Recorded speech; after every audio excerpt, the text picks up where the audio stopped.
Halo, selamat datang di channel ini. Pada video ini akan dijelaskan tentang immunopolymerase chain reaction atau IPCR, metode diagnosis ultrasensitif untuk penyakit infeksi. Video ini merupakan tugas untuk mata kuliah aplikasi klinik diagnosis molekuler. Saya sendiri, Aulan Fajar Rahman dengan NIM 116-18017, merupakan mahasiswa farmasi klinik dan komunitas dari Institut Teknologi Bandung. Pertama akan dijelaskan tentang abstrak untuk video ini.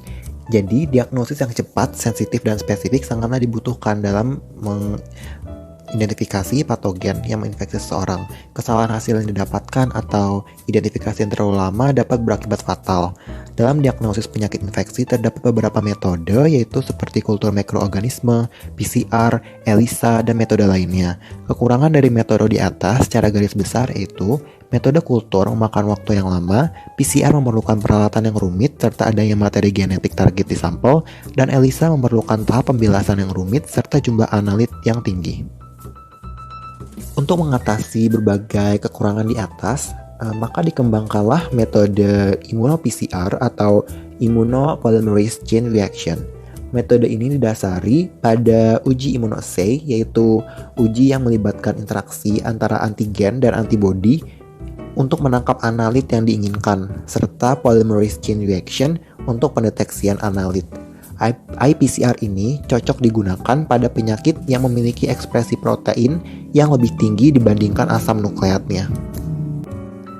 Metode immunopolymerase chain reaction sendiri memiliki beberapa keuntungan dibandingkan dengan metode lainnya. Pertama, IPCR ini menggabungkan kemampuan amplifikasi dari metode PCR dengan fleksibilitas ELISA, sehingga IPCR bisa mendeteksi jumlah analit dalam bentuk protein yang sangat rendah di dalam sampel, dan untuk mendesainnya juga lebih fleksibel dikarenakan bisa disesuaikan dengan protein yang akan dideteksi nanti. Metode IPCR juga bisa dijadikan sebagai alternatif jika metode lain tidak cukup sensitif. Dan terakhir, untuk metode IPCR ini, dia tidak memerlukan purifikasi materi genetik yang biasanya dilakukan pada PCR sendiri, sehingga kemungkinan sampel hilangnya akan menurun. Yang selanjutnya akan dijelaskan tentang prinsip kerja dari IPCR. Nah, jadi pertama kita memiliki antibodi penangkap yang dia bisa tertambatkan di suatu solid ataupun bisa saja ditempatkan dengan misalnya adalah nanopartikel. Nah, lalu nanti antibodi penangkap ini dia akan menangkap antigen, yang lalu antigen ini akan ditempeli dengan antibodi deteksi yang telah dikonjugasi dengan DNA. Sebenarnya bisa juga terdapat beberapa format lainnya yang nanti akan dijelaskan di bagian-bagian selanjutnya.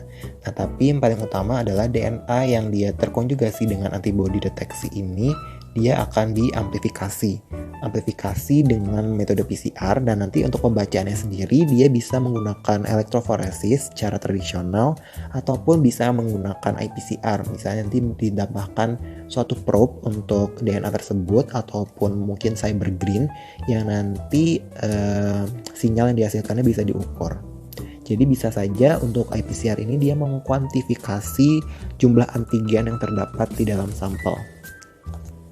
Selanjutnya akan dijelaskan beberapa format dari IPCR. Pertama, bisa dilihat di gambar bagian atas, bagian kiri, yaitu bagian A.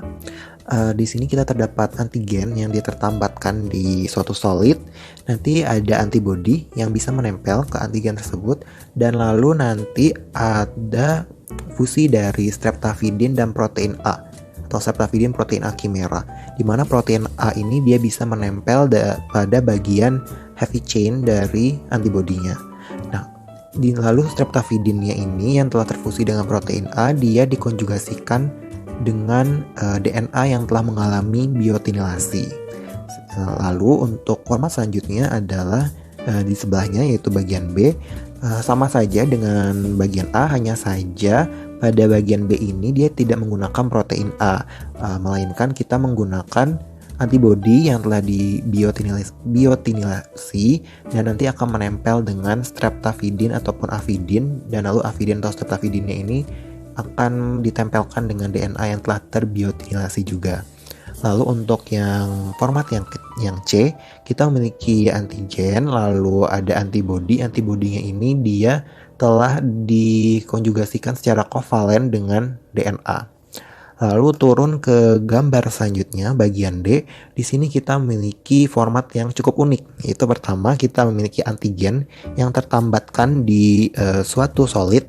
Nah, nanti kita menggunakan faga, di mana faganya ini dia membawa materi genetik dan lalu dia juga mengekspresikan bagian dari antibody, misalnya single chain variable fragment dari antibody ataupun heavy chain variable domain, ataupun bisa saja antibodinya ya akan secara kovalen dihubungkan dengan faga.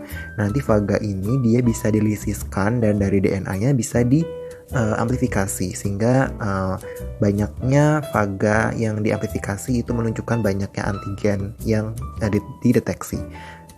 Selanjutnya bisa juga antibody yang akan menempel dengan antigen ini kita hubungkan dengan gold nanoparticle, di mana gold nanoparticle ini juga telah diselimuti oleh oligonukleotida. Nah, nanti oligonukleotida ini bisa kita amplifikasi sehingga seperti biasa jumlah DNA yang dihasilkan itu akan sejalan dengan jumlah antigen yang kita deteksi di dalam sampel. Format iPCR selanjutnya dapat dilihat di bagian F, di mana kita di sini memiliki suatu protein afinitas yang bisa berikatan dengan protein lainnya yang dia telah difusikan dengan DNA melalui suatu ikatan amida. Nanti terdapat dua format di sini, yaitu pertama, protein afinitas ini bisa berikatan dengan antigen yang telah ditangkap oleh antibody, atau dia bisa juga berikatan dengan heavy chain dari antibody yang telah ditangkap oleh antigen. Nah, nanti DNA yang dia terkonjugasi dengan protein afinitas ini dia bisa diamplifikasikan. Format selanjutnya itu bagian G, dapat dilihat itu menggunakan format TUS-TER. Nah, jadi pertama TUS itu merupakan suatu protein yang dia bisa berikatan dengan sequence TER, yaitu sequence tertentu pada Escherichia coli. Nah, jadi nanti protein TUS ini bisa difusikan nanti dengan untuk antigennya atau bisa juga dengan antibodinya. Nah, nanti untuk DNA-nya bisa diamplifikasikan. Nah, untuk format terakhir dia menggunakan aptamer. Nah, jadi nanti antigennya itu bisa ditambatkan lalu nanti akan ditangkap oleh antibody dan aptamernya nanti akan bisa berikatan dengan bagian heavy chain dari antibodinya dan lalu aptamernya nanti bisa diamplifikasikan untuk menghasilkan sinyal. Lalu dari berbagai format iPCR yang telah dijelaskan sebelumnya, kita bisa modifikasi lagi sesuai dengan format immunoassay yang telah kita ketahui sebelumnya. Nah, jadi pertama bisa kita gunakan seperti direct ELISA, yaitu di mana target antigennya akan kita tambatkan di suatu solid dan nanti akan ada detection antibody yang menempel dengan antigennya dan detection antibody tersebut akan dikonjugasikan atau akan ditempelkan dengan DNA dengan metode sesuai dengan format yang telah dijelaskan sebelumnya. Nah, bisa juga dengan direct ELISA yang menggunakan secondary antibody atau antibody sekunder, di mana target antigennya dia ditempelkan di suatu solid, lalu nanti ada antibody deteksi dan antibody deteksinya ini akan ditempel lagi oleh antibody sekunder yang dia telah dikonjugasikan dengan DNA. Atau bisa juga dengan direct sandwich ELISA, di mana kita menggunakan capture antibody, di mana nanti antigennya akan menempel dengan capture antibody dan lalu selanjutnya ada detection antibody yang telah ditempelkan dengan DNA. Atau bisa juga dengan menggunakan indirect sandwich ELISA, di mana sama juga dengan direct sandwich ELISA bagian sebelumnya, hanya saja kita menggunakan secondary antibody di sini. Jadi terdapat 3 antibody dan terakhir kita juga bisa mendeteksi antibody, di mana antibody ini menjadi target bukan antigen. Nah, jadi kita menggunakan capture antigen yang telah kita tambatkan, nanti target antibodinya akan menempel, lalu kita akan menggunakan second antibody yang akan berikatan dengan bagian heavy chain dari target antibodinya, di mana second antibody ini dia telah berikatan dengan DNA. Nah, selanjutnya adalah amplifikasi sinyal dan juga pembacaan. Setelah tadi kan antigennya telah ditangkap oleh antibodi ataupun sebaliknya, lalu ada DNA yang dia terkonjugasi dengan si antibodinya. Nah, nanti si DNA-nya tersebut akan bisa dilakukan pemotongan dengan enzim restriksi sehingga dia lepas dari antibodinya, ataupun amplifikasi secara langsung dari antibodinya, atau misalnya dia menggunakan faga harus dilisis dulu dengan panas. Nah, setelah itu nanti materi genetik ini akan diamplifikasi dengan metode PCR seperti biasa, dan pembacaannya bisa dilakukan dengan cara tradisional yaitu elektroforesis ataupun menggunakan real time PCR. Nah, kalau pada real time PCR ini kita harus menggunakan labeling seperti misalnya cybergreen atau probe yang memiliki fluorescence. Nanti untuk sinyalnya bisa kita baca dan kita bisa mengetahui apakah di sampel tersebut terdapat antigen target kita. Dan bahkan kalau kita menggunakan real time PCR dan reagen yang kita gunakan itu sesuai atau secara stokiometri sesuai, kita bisa mengkuantifikasi jumlah antigen di dalam sampel. Nah, selanjutnya adalah uji yang telah dikembangkan. Sebenarnya untuk iPCR ini sangat menjanjikan dengan berbagai macam keuntungan dan juga kelebihan-kelebihan lain yang dia miliki. Namun sampai sekarang baru dikembangkan metode-metode iPCR dalam skala lab, jadi belum dipasarkan secara luas. Nah, mungkin untuk uji yang telah dikembangkan bisa dilihat di bagian ini. Pertama, kita memiliki iPCR untuk mentarget HBsAg itu pada hepatitis B. Nah, di sini untuk limit of detection-nya 0,1 pikogram per mililiter dan dia 2000 kali lebih sensitif dibandingkan ELISA.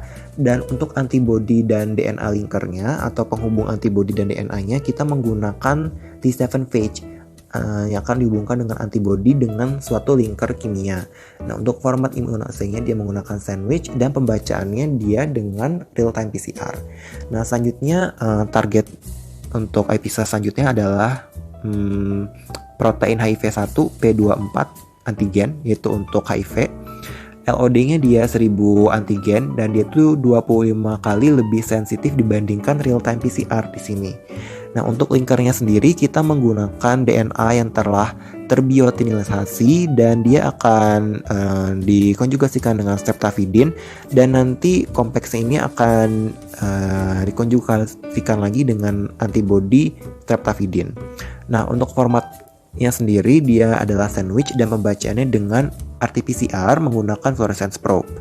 Nah, untuk metode yang selanjutnya adalah metode iPCR yang mentarget anti-mumps IgG. Nah, jadi di sini kita targetnya adalah imunoglobulin G.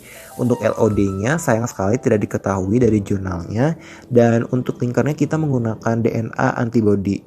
Dan format immunoassay-nya indirect, pembacaannya dia sama dengan HIV1 tadi yaitu RT-PCR dengan fluorescence probe. Nah, untuk metode selanjutnya itu adalah iPCR yang mentarget kista Giardia lamblia di dalam air. Nah, jadi untuk LOD-nya dia bisa mendeteksi 5 kista per 500 mikroliter air. Nah, untuk antibody DNA linkernya kita menggunakan DNA yang telah terbiotinilasi yang akan dikonjugasikan dengan streptavidin. Lalu kita juga menggunakan antibody yang telah ditempelkan streptavidin yang lalu akan digabungkan. Nah, untuk format immunoassay-nya kita menggunakan sandwich immunoassay dan pembacaannya menggunakan agarosal gel electrophoresis. Jadi ini masih cukup tradisional. Dan untuk contoh terakhir adalah untuk pendeteksian Angiostrongylus cantonensis. Nah, untuk LOD-nya ini sangat-sangat rendah yaitu 0,1 nanogram per liter. Dia itu 100 hingga 1000 kali lebih sensitif dibandingkan ELISA. Nah, untuk antibody DNA linkernya kita menggunakan DNA yang telah terbiotinilasi yang akan dihubungkan dengan avidin, dan ada antibody biotin yang nanti akan dihubungkan dengan kompleks DNA yang tadi. Nah, untuk format immunoassay-nya kita menggunakan sandwich immunoassay dan pembacaannya cara tradisional lagi itu agarosal gel electrophoresis.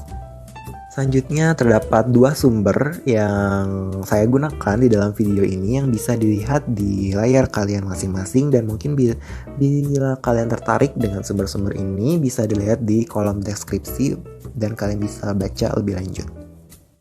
Terima kasih sudah menonton video yang singkat ini. Semoga video ini bermanfaat, dan jika kalian terdapat ada pertanyaan silahkan komen di bagian bawah, dan jangan